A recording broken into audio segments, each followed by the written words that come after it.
Hello বন্ধুরা, আমি শাক গর্নিল। আজকে এই ভিডিওতে বেশ কিছু সিনেমা সংক্রান্ত আপডেটস আপনার সঙ্গে শেয়ার করব। তবে সবার আগে অপরিচিত আপকামিং বাংলা সিনেমার ট্রেলার আজকে সকালের দিক করে মেকাররা অফিসিয়ালি ড্রপ করেছে।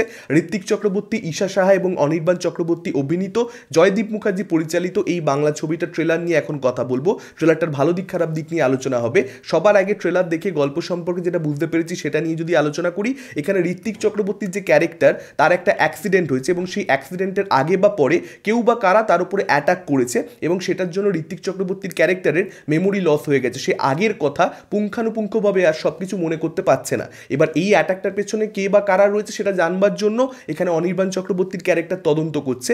ঋত্বিক চক্রবর্তীর ক্যারেক্টার অনেক কিছু ভিজুয়ালাইজ করছে, অনেক কিছু মনে করছে যে তার সঙ্গে হচ্ছে, কিন্তু আদেও সেগুলো হচ্ছে কি হচ্ছে না সেটা খুব একটা ট্রেলারের মধ্যে ক্লিয়ার করা হচ্ছে না। যেমন ঈশা সাহার যে চরিত্র, সেই চরিত্রটা হয়তো এই সব কিছুর পেছনে রয়েছে, এই অ্যাটাকের পেছনে রয়েছে, ঋত্বিকের ক্যারেক্টার এরকমটা মনে করছে। এবার এটা কি সত্যি না মিথ্যে, যদি ঈশাই এই সব কিছুর পেছনে থেকে থাকে তাহলে তার মোটিভটা কি? একটা সানগ্লাস পরা লোককে দেখতে পাওয়া যাচ্ছে, গোটা ট্রেলার জুড়ে নানান শট তার রয়েছে, সেই লোকটার ইনভলভমেন্ট এই সব কিছুর মধ্যে আসলে কি? অ্যাটাকে সে কি ভূমিকা পালন করছে? যদি অন্য কেউ হয়ে থাকে তাহলে তার মোটিভটাই বা কি? যাবতীয় জানতে গেলে 10 তারিখ ছবিটা হলে মুক্তি পাচ্ছে, আমাদেরকে হলে গিয়ে ছবিটা দেখে নিতে হবে।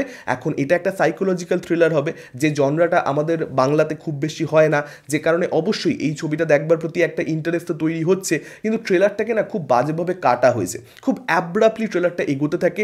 নানান সিন রয়েছে, যে সিনগুলো কেন ট্রেলারের মধ্যে রাখা হয়েছে অ্যাট দি ফার্স্ট প্লেস, সেই প্রশ্নটাই অডিয়েন্স হিসেবে বারবার আমার মাথার মধ্যে ঘুরছিল ফিরছিল যখন আমি ট্রেলারটা দেখছিলাম, যে এই শটটাকে রাখলো কেন? এই শটটা তো ট্রেলারটার যে ফ্লোটা, যে গতিটা, সেটাকে সম্পূর্ণরূপে রুদ্ধ করে দিচ্ছে। ইনফ্যাক্ট এমন বেশ কিছু ডায়লগ রয়েছে, যে ডায়লগগুলো যে কেন রাখা হয়েছে সেটাও কিন্তু পরিষ্কার নয়। সেই ডায়লগগুলো যে খুব একেবারে এই পরিস্থিতিটাকে ঋত্বিকের খুব যে রহস্যজনক অডিয়েন্সের মনের মধ্যে করে তুলতে পারছে সেরকম ব্যাপারও নয়।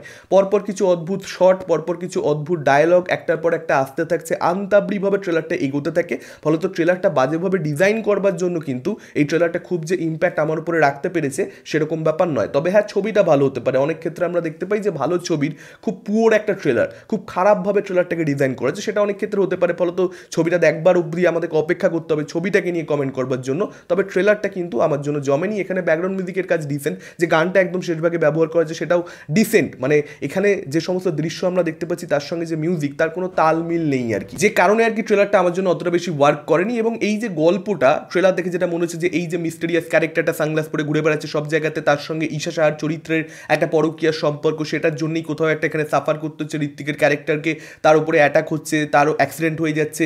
শুধুমাত্র যেন গল্পটা এর মধ্যে সীমাবদ্ধ না থাকে, ট্রেলার লেভেলে যেটা অডিয়েন্স মনে করছে প্রাইমারিলি, সেটার বাইরে গিয়ে যেন গল্পে কিছু হয়, কিছু টার্ন থাকে, কিছু টুইস্ট থাকে, তখন কিন্তু গল্পটা দেখতে, ছবিটা দেখতে মজা আসবে। এবার দেখা যাক সেটা হয় কি হয় না। অনেক ক্ষেত্রে এই ধরনের ছবিগুলোর গল্পে কি হয়, ঋত্বিকের ক্যারেক্টারকে মানুষ ভালো মনে করবে, যে ওই হচ্ছে এখানে ভিকটিম কোথাও একটা, এবং ঈশা সাহার চরিত্র তাকেই কোথাও একটা অ্যান্টাগনিস্ট মনে করবে, ভিলেন আর কি, যে এই হচ্ছে এখানে বদ লোক, খারাপ মহিলা, এই হচ্ছে এখানে স্বামীর সঙ্গে এরকম একটা অন্যায় কাজ করছে নিজের পরকীয়ার জন্য। পরবর্তীতে গিয়ে জানতে পারা যাবে যে ঋত্বিকের ক্যারেক্টারটা যথেষ্টই বেশি আর কি, যেটাকে আমরা বধূ নির্যাতন বলি, ঈশা সাহার ক্যারেক্টারের উপরে নানান ধরনের মেন্টাল এবং ফিজিক্যাল ট্রমা, এবং সেগুলোর জন্যই হয়তো ঈশা সাহার ক্যারেক্টারটা এরকম একটা কাজ করতে বাধ্য হয়েছে।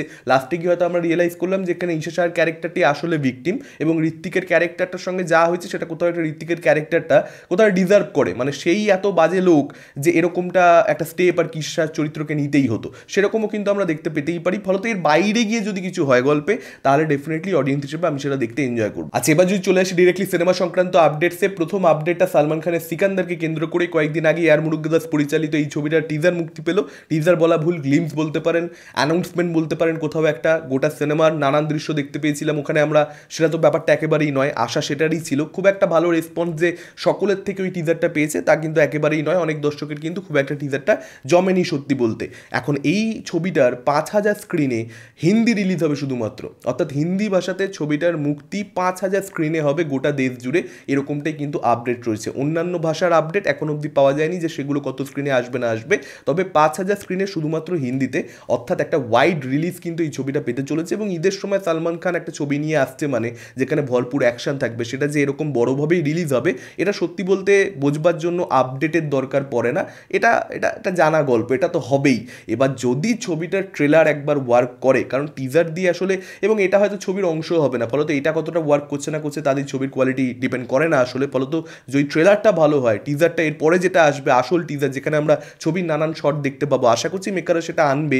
জাস্ট এটাই নাই রেখে দেবে না, ফলত সেগুলো যদি ওয়ার্ক করে যায় তাহলে কিন্তু 5,000 কেন মুক্তি পেতে পেতে দেখবেন 5,500 হয়ে যেতে পারে। এর পরবর্তী আপডেটটা রাউডি রাঠোর 2 কে কেন্দ্র করে সঞ্জয় লীলা বনসালি, আপনারা সকলেই জানেন রাউডি রাঠোর ছবিটার প্রডিউসার তিনি ছিলেন, তার কাছে কিন্তু একটা কোর আইডিয়া রয়েছে, একটা স্টোরি লাইন রয়েছে রাউডি রাঠোর 2 এর জন্য বহুদিন ধরেই, বহু বছর ধরেই কিন্তু সেই পার্টিকুলার আপডেটটা আপনার সঙ্গে আমি শেয়ারও করেছি অলরেডি। ফলত সেই স্টোরি আইডিয়াটাকে বর্তমানে ডেভেলপ করছেন কান্নাড়া পরিচালক প্রেম, এরকমটাই কিন্তু আপডেট রয়েছে এবং তিনি কিন্তু একবার স্ক্রিপ্টটা ডেভেলপ করে ফেললেই তার পরবর্তীতে কিন্তু আমরা দেখতে পাবো যে মেকারদের তরফ থেকে হয়তো অফিসিয়াল অ্যানাউন্সমেন্ট আসতে থাকবে বা এরকম নানান রকম ট্রাস্টেড সোর্সেস থেকে যে ছবিটা শুটিং কবে শুরু হচ্ছে বা না হচ্ছে সেটার সম্পর্কে কিন্তু আপডেট পাবো। তবে রাউডি রাঠোর 2 এর স্ক্রিপ্ট নিয়ে কিন্তু অলরেডি কাজ করা হচ্ছে, এটাই সুখবর। বিশেষ করে যারা অক্ষয় কুমারের ফ্যান তাদের জন্য সুখবর, তার কারণ অক্ষয় কুমারের কেরিয়ারে ওটা one of the big hits ছিল এবং যখন পার্ট 2 আসবে অক্ষয় কুমার যদি থাকেন সেই ছবিতে ডেফিনেটলি সেটা একটা বাজ, একটা ক্রেজ তো তৈরি করতে পারবে। আমরা দেখতে পাচ্ছি সিকুয়াল ছবির ক্ষেত্রে কীরকম কী রেসপন্স থাকছে বক্স অফিসে, সেই জিনিসটা কিন্তু রাউডি রাঠোর 2 এর ক্ষেত্রে হতে পারে, যেহেতু ফার্স্ট পার্টটা এতটা তার একটা কাল্ট ফলোইং রয়েছে, টেলিভিশনের প্রচুর মানুষ ছবিটাকে দেখে। যদিও অক্ষয় কুমার থাকবে কি থাকবে না সে ব্যাপারে কিন্তু এখনও অবধি কোনো রকম কোনো অ্যানাউন্সমেন্ট নেই। অফিসিয়াল অ্যানাউন্সমেন্ট তো ছেড়েই দিন, সে তো অনেক দূরের গল্প।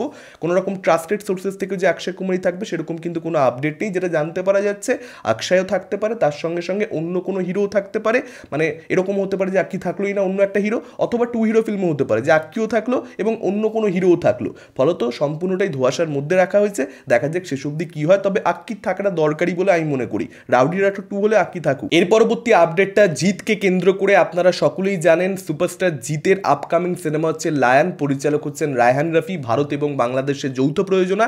এই সিনেমাটা সম্পর্কে যেটা আপডেট, স্ক্রিপ্টের ফার্স্ট ড্রাফটটা অলরেডি কমপ্লিট করা হয়েছে, সেকেন্ড ড্রাফটের কাজ অলরেডি শুরু করে দেওয়া হয়েছে। জিদ্দা তার ফ্যামিলি নিয়ে দুবাইতে ঘুরতে গেছে, সেখান থেকে একবার ফিরে এলে তারপর কিন্তু ডিরেক্টরের সঙ্গে অর্থাৎ রাফির সঙ্গে এখানে জিদ্দা কিন্তু বসবেন এবং চিত্রনাট্য নিয়ে তাদের মধ্যে কিন্তু আলোচনা হবে।